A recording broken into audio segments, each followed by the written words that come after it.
Consider this an emergency pod, a pop quiz, if you will.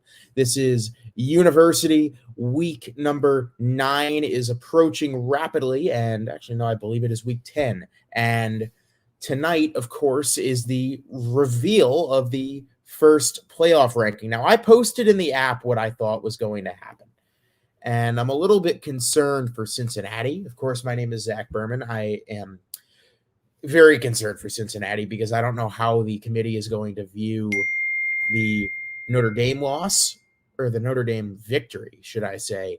I think Notre Dame needs to keep on winning for Cincinnati to have a shot. Right now, they have done that. But the first 5 rankings, 25 through 21, are out, and it's definitely worth discussing. Okay, let's start us off. 25, the 6-2 Panthers of Pittsburgh. Oh my goodness, they just disappeared. Henry, you have them up, but I'm watching this live as I speak. But how is Iowa still ranked? That's my first question. But Wisconsin is still ranked? Well, Wisconsin beat Iowa. That I understand. San Diego State, they're one of the best group of 5 teams. I totally get that. Pitt 25, San Diego State 24, Fresno State 23, Iowa, they should not still be ranked, losing to 2 unranked teams at 22. I don't agree with that. Wisconsin, good on them. They're one of the best defensive teams in the nation. They've climbed back in. And now quickly, because this ESPN broadcast seems to be moving a little bit faster than I had expected, Minnesota cracks the top 20. I don't believe they were ranked in the AP poll coming into this week. So the Golden Gophers slot in at 20. How about that? NC State, another good, solid squad. Only 2 losses on their ledger. They clock in at number 19. 18 is a team that I've been high on. I picked wrong against them on Saturday. They lost to Mississippi State, the Kentucky Wildcats. And speaking of Mississippi State, what a surprise. The 5-3 Bulldogs at number 17 and number 16. Their in-state rivals, Ole Miss. Ole Miss, that tough loss to Auburn, which I saw coming, and Auburn is in this next batch. 15, the Cougars at BYU, a nice win over Virginia this past weekend. That was a crazy shootout of a game. Number 14, and I can totally see where this is going, A&M, ranked at number 14. They do have that win over Alabama. Number 13, Auburn. How about Auburn? How about this first-year job under Brian Harsin, as he's really picked up what I was expecting to be a disappointing Tiger team. Number 12, the Baylor Bears. What a season they've had under Dave Aranda. Another great season for a program that seems to be revitalizing itself every few years under a new coach. Number 11, Oklahoma State at 7-1. That tough loss to Iowa State, keeping them from the ranks of the undefeated. What does this mean? First of all, that means that Michigan is still in the top 10. That means that Notre Dame is still in the top 10. That means that Ohio State is going to be in the top 10. We already knew that. Wake Forest. So they are valuing undefeated. So that means Wake Forest has cracked the top 10. It means they like their resume enough. The only Pac-12 team we're going to get in this top 10, obviously, is going to be Oregon. But the big question is, how do they rank Cincinnati? How do they rank Oklahoma with the lack of losses? But every single week, it seems they're in peril of losing. They almost lost to Kansas. And how high do they put Michigan State for beating Michigan? I think Michigan State is going to crack the top 4. Some people don't think that's going to happen. I hope Cincinnati cracks the top 4. They certainly deserve it. But are these last 2 games where they had trouble with Tulane, where they had trouble with Navy, does that undo the progress they did by beating Notre Dame? And speaking of Notre Dame, we have Notre Dame in as number 10. So the Irish clock in at 10, and we know for a fact they have to keep on winning. They cannot stop winning. If Cincinnati wants to make the playoff, the Irish have to finish the season 11-1. So Notre Dame clocks in at 7-1. Their only loss is to the undefeated Bearcats. For a season that was not supposed to be a very good team for Notre Dame, how about the job that Brian Kelly has done, keeping the Irish at 7-1? Notre Dame's going to make a New Year's Six Bowl, and I said going into the season Notre Dame was going to be an 8-4, 9-3 team. What a job by Brian Kelly. And I know people give him hate for missing out in a couple national championships. He's lost in the semifinals, but what a job by this Notre Dame coaching staff. Number 9, highest ranked ACC team. Undefeated Wake Forest has clocked in at number 9. So clearly, to an extent, the playoff committee values undefeated teams, which is good. But then again, with Clemson not being good, with North Carolina disappointing, with Miami disappointing, with Florida State not playing too well, that does mean that the ACC is a glorified group of 5 conference. Wake Forest just happens to be the last man standing. They're definitely good enough for a New Year's Six. I don't see them climbing much higher unless all hell breaks loose. That could happen. College football always tends to throw wrenches when you least expect it. I think Michigan winds up at number 8 here, and I'm starting to think that I am right. Dave Clawson, what a job he has done with the Demon Deacons. This is the highest they've ever been ranked.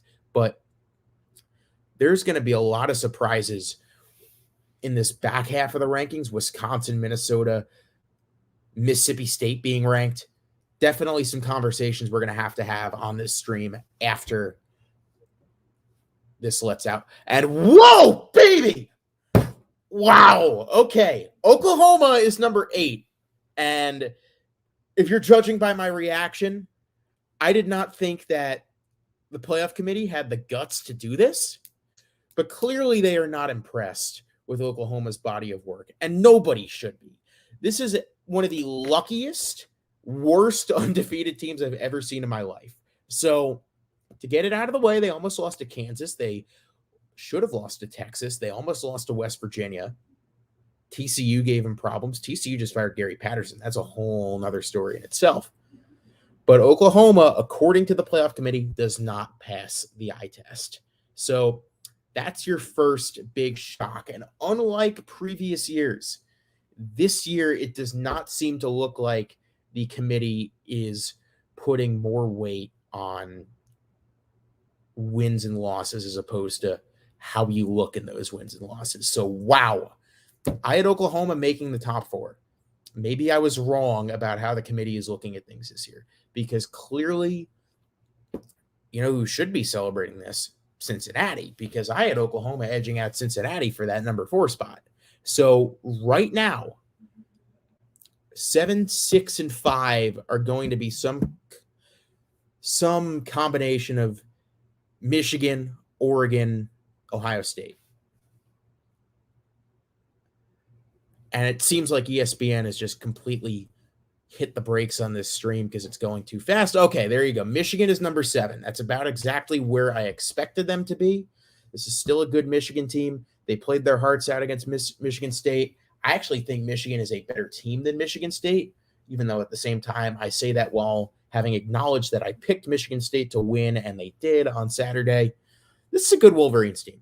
I think this is a team that can beat Ohio State, and I'm going to keep on saying that. And what happened on Saturday against Michigan State does not change that. Michigan likely, they're not out of the playoff race yet.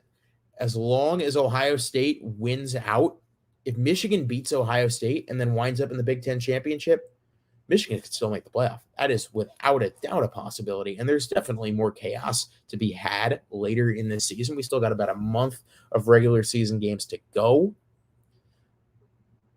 But there's 6 left.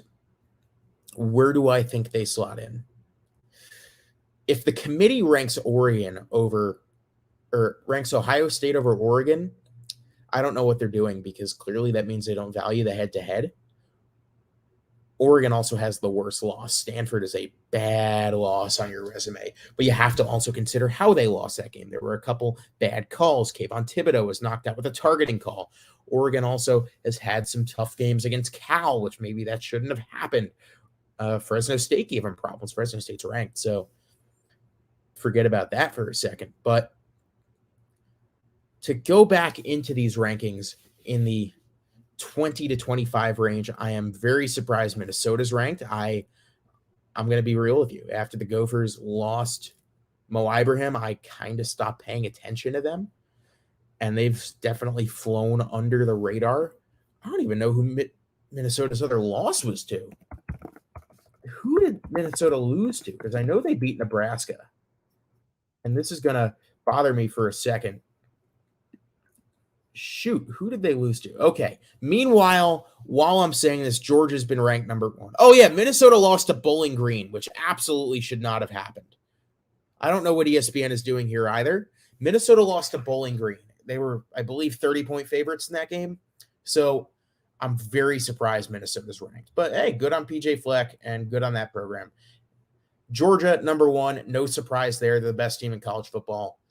It would take a miracle for them to lose a game this year. I'm telling you right now, it's not happening this week against Missouri. So get that out of your minds right now. No, Zach, I'm not going to be a homer here.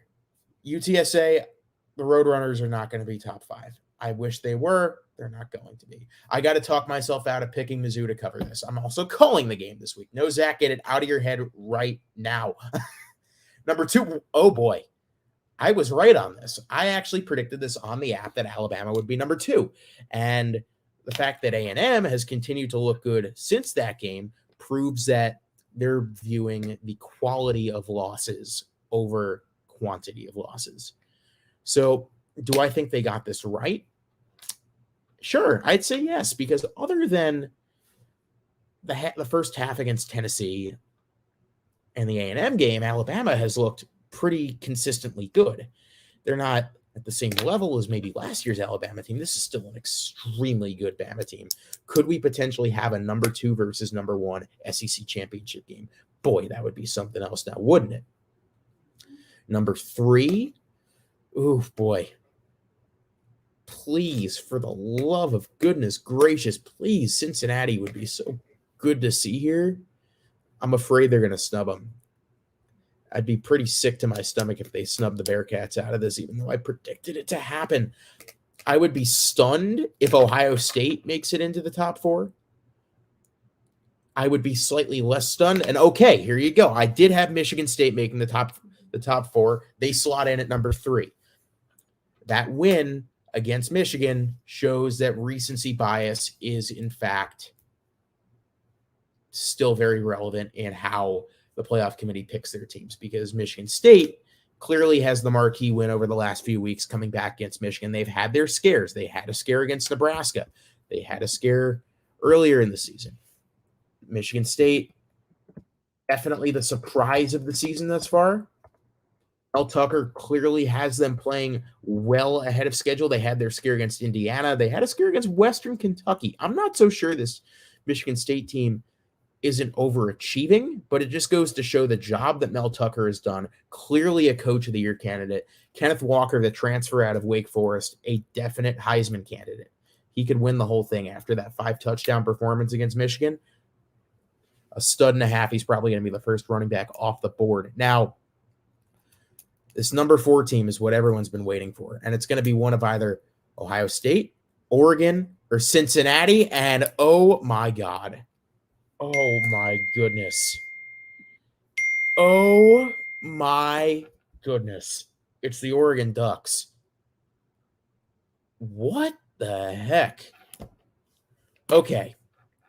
So I was right on one thing. I knew Cincinnati was going to be snubbed out of the top 4. The Power 5 bias still very much prevalent in these college football playoff rankings. I don't love that. But it also goes to show that they're valuing these head-to-heads, which is the right move. To an extent. Oregon has that one loss, and it's a bad one. But clearly it's not bad enough. And that win against Ohio State goes to show early season head-to-heads between these 2 big Power 5 programs. Elite programs need to start scheduling more of these games. I know Oregon has been very good about them. I think that might be more because of the fact that the athletic department in Eugene recognizes how mediocre the rest of their conference is. I think the committee sees that Oregon is going out of their way to schedule these huge marquee opponents. They were supposed to have the first part of their home and home with Ohio State last year. COVID took that out. Hopefully it gets rescheduled. I'd love to see the Buckeyes go to Eugene. Next year, Oregon's got Georgia. They have Michigan State again for a home and home down the line. Oregon's schedule's tough, and Oregon goes out of their way to schedule really, really tough. Yes, ESPN's graphics are sick, and the graphics package for ESPN has been greatly stepped up in these last 2 years. But good for the Ducks, good for Mario Cristobal. I think Oregon is destined to lose a game down the line. I don't think Oregon is coming out of this season without a second loss in the regular season. And I don't think the folks in the Queen City are going to be very happy about this. Ohio State ranked at number 5, and the Bearcats number 6. Oh, boy. I want to say that is the highest a group of 5 schools ever been ranked in the playoff poll. But it really doesn't seem that the playoff committee is respecting Cincinnati. And I think these last 2 weeks where they looked really shaky against Navy, a 1-win Navy team, and then a 1-win Tulane team, that goes to show that they really value the quality of the competition you're playing.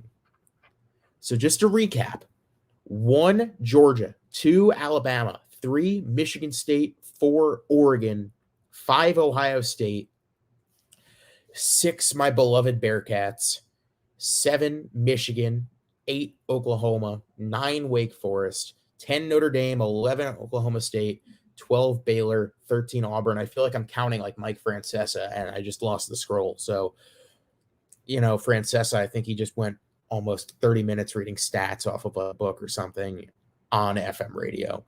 249, 250, 251. I'll hang up and listen. Sorry if you're watching this and you're part of the uSTADIUM team. I'm sorry for a bad Mike Francesa impersonation. I'll hang up and listen. But I really, oh boy, can I define what a roadrunner is? I want to cheat. It's, you play the definition across the scroll every time.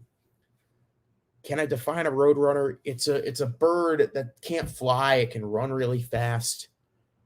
It's a chaparral cock or something like that. I think that's a chaparral cock or a chaparral bird. Fast-running cuckoo with a long tail and a crest. It doesn't make the sound meep meep. That's just in the cartoons. But yeah, I have my anthropology down pat, at least tonight. So what can we take out of this? It goes to show that the committee is valuing tough losses more than usual this year. Who have you lost to and the quality of those losses? And that factors into Alabama losing on the road in prime time against Texas A&M. That did not knock them remotely close to out of the playoff consideration. It also goes to show that they're valuing head-to-heads more than ever, which is good if you're an Oregon Ducks fan, because Oregon played their hearts out in that win over Ohio State, and losing to Stanford should not diminish from that whatsoever. So I think they got it right, even though I want Cincinnati in, as I'm slightly biased because I just want to see a group of 5 school make it in. I think that the Bearcats are the 6th best team in college football right now, which is definitely an argument for expanding the playoffs. Cincinnati is the most talented group of 5 school ever. This is the most talented team in the AAC ever. Cincinnati, assuming Luke Fickell doesn't go anywhere, is going to wind up as a Power 5 program that is going to win stuff. I mean, they're already destined to wind up in the Big 12, but they can run the Big 12 with Oklahoma going to the SEC. I think more or less they got it right. I think that Oregon is a better team than Michigan State. I think Oregon would beat Michigan State in a head-to-head. I think right now, the way it's slated, Georgia and Alabama do not play each other in the regular season this year. So they are almost destined. I believe Georgia locked up the East last week over Florida. So Georgia could literally lose out, and they're still going to play in the SEC championship game. Alabama, they still got a lot to play for. And any two-loss team in the SEC West is still alive and well to make the playoff. So I'm going to put that out there right now. If you are a two-loss team in the SEC West, if you are Texas A&M, if you are Auburn, if you are, I think Ole Miss still only has 2 losses, you are still alive, mathematically speaking. Because whoever comes out of the SEC West, Alabama is not this juggernaut Bama team we've seen in the past. I think Alabama could lose to Auburn this year. We've already seen them lose to A&M. A&M's got the head-to-head. And A&M, who has lost to Mississippi State, which in hindsight is not that bad of a loss because now they're 17th. Mississippi State was supposed to be the bottom of the barrel in the SEC this year. And I was really, really, really harsh on Mike Leach. Maybe I was a little bit too harsh. I didn't see the Bulldogs getting ranked. So to me, that is an absolute shocker. Where do I think a 2-loss ACC champion Pitt ends up? Considering that the Orange Bowl is a playoff game this year, they're going to end up in a New Year's Six Bowl. Whoever wins the ACC, it could be the Fiesta, which is, I believe, at large this year. The 2 playoff bowls this year are the Orange and the Cotton. So a Peach Bowl or a Fiesta Bowl is a likely destination for Pitt. So if you're a Yinzer, if you're from the west side of the state, you might want to start checking out what Atlanta looks like over New Year's or what Phoenix looks like over New Year's, because that's the likely destination. The Rose Bowl is going to be Pac-12 versus Big Ten. Now, if the 2 best teams in the Pac-12, if the best team in the Pac-12 and the best team in the Big Ten wind up making the playoffs, I can already tell you a Big Ten team is going to wind up in the Rose Bowl. You're going to be looking at an Ohio State or a Michigan State, or somehow, some way, if Iowa pulls off a shocker in the Big Ten championship, that's an auto bid. So a Big Ten team is going to wind up in the Rose Bowl. Now, if Oregon makes it out of the Pac-12, that could be a spot that Pitt goes. Pitt could go to Pasadena. I would also look at a team like BYU or maybe Cincinnati to get into that spot and go to the Rose Bowl. I think it would be devastating if Cincinnati doesn't go to the playoff, but I think a Rose Bowl would be a very nice consolation prize, but we don't want to see that happen, right? So here's the question. How much are these going to change? Georgia's not losing, at least not until the SEC championship game.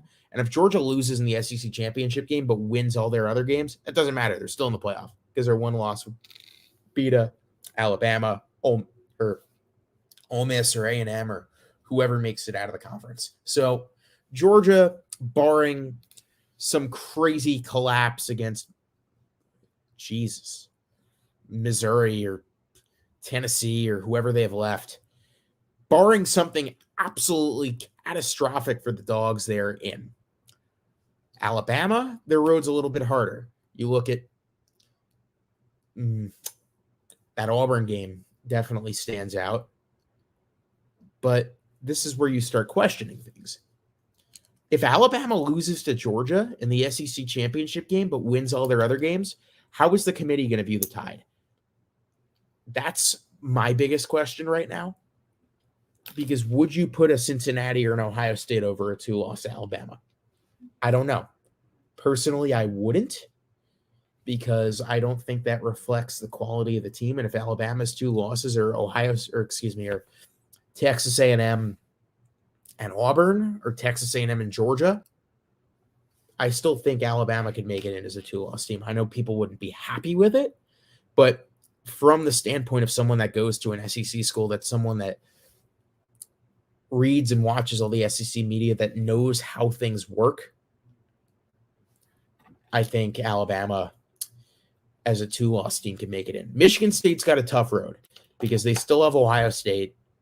They still have Penn State, which is still a good team. Penn State is still good. Don't count out the Nittany Lions at all. So that's not over. That's not done. Well, it's over for Penn State, but don't count them out as a bad team. They can still pull an upset on somebody. But where does UTSA end up? Disrespected, that's for sure. There we go. Yes, rank UTSA. Man, Henry, you're the boss with these graphics, man. Like, you're just absolutely killing it. Yeah, put that sign up at game day this weekend. By the way, game day is going to Cincinnati. I feel like ESPN almost set that up as a consolation. Hey, we're not going to rank you top 4, but we're going to give you game day against Tulsa. So that should make you happy. UTSA is going to be ranked at the year's end. I don't think they make it out of the top 25. So that 21 to 25 range, there are a lot of questions worth asking. I think the decision is right. What's that comment? Something about Kenneth Walker? Kenneth Walker would make Thibodeau look like a fool in a head-to-head matchup. Oh, boy. I'm not so sure. Kenneth Walker is a phenomenal running back.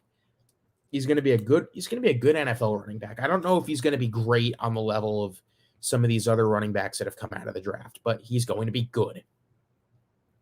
But also you have to look at Michigan State's offensive line. Thibodeau, he's on the level of, say, a Bosa brother. He's not Chase Young caliber, but he's close. And I don't think Oregon has really scratched the surface of what Kayvon Thibodeau is capable of.